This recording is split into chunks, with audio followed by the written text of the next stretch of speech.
Matey, how are you? You good? Are you taking on the world? I'm good. The fishes. I'm beat every brother. Beat every brother. We lost the fishes, but we're going to catch some fishes now. Jesus said I mustn't only fish for the tilapia, I must fish for men. Okay. So you might be thinking, why am I wearing danger tape? And that's a good question. But really, you know, Jesus is pretty dangerous, and free people are very dangerous. And when you become a disciple of Christ, you get set free because Jesus sets us free.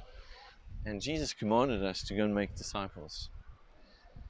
And I remember back in the day going out either at weddings. I'm sure you can identify this, back when we wore ties. And you've been to a wedding, or you've. I went to an accountant's function once on a Friday night, and these guys had a few drinks. And after that, after they'd kind of got filled with the counterfeit spirit, they started tying their ties around their heads. And I realized that these men and women, well, they were men mainly, didn't want to be stereotyped by what an accountant is. They didn't really see themselves as an accountant. They saw themselves as wild and free. And they were expressing what I think many people do, is that they just want to be free. And free people are attractive, and free people are dangerous, and Jesus came to set us free. Yeah, a friend of mine asked me, he said, because I got this picture of me with this danger tape on my LinkedIn profile, and he kind of said to me, it's quite unprofessional. And immediately, I didn't really think much about it. I said, yeah, but it's very strategic, because kingdom businessmen don't do business the same way that normal people do business. Most people are in the business to make money to build their own kingdom, but actually we're called to build Christ's kingdom.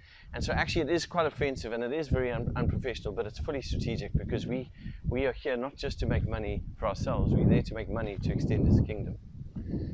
And so we've been called to make disciples. That's what Jesus said. And often people say, well, what is the vision of the church? And the vision for church is the same as vision for any church. It's one word, it's Jesus.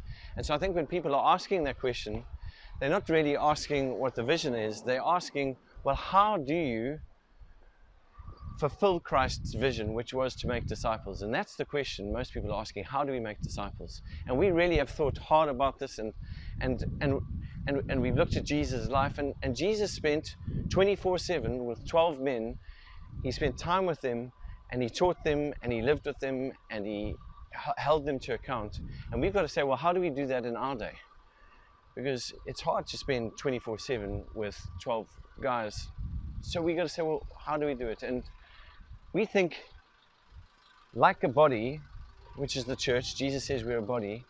A body is, on the one hand, structured and systematic, but on the other hand, the body is fully organic.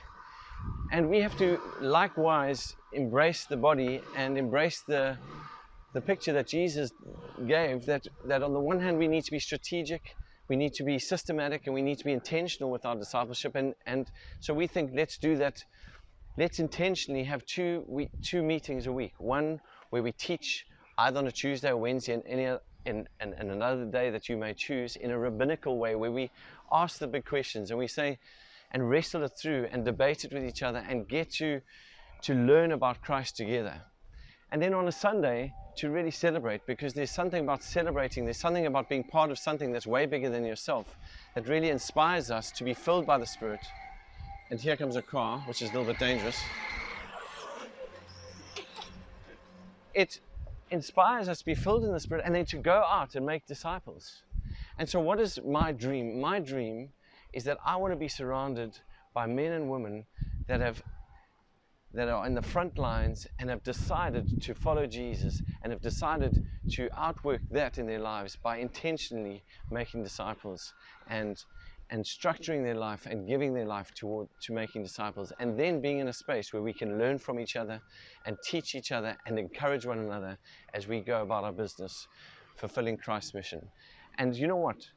That is an eternal investment. We can't take our businesses with us. We can't take our toys with us. We can't take our jobs with us, but we can take people with us into eternity. And there's no greater call than to make disciples. There's no greater call than to invest in people so that we can get them saved and get them discipled into eternity.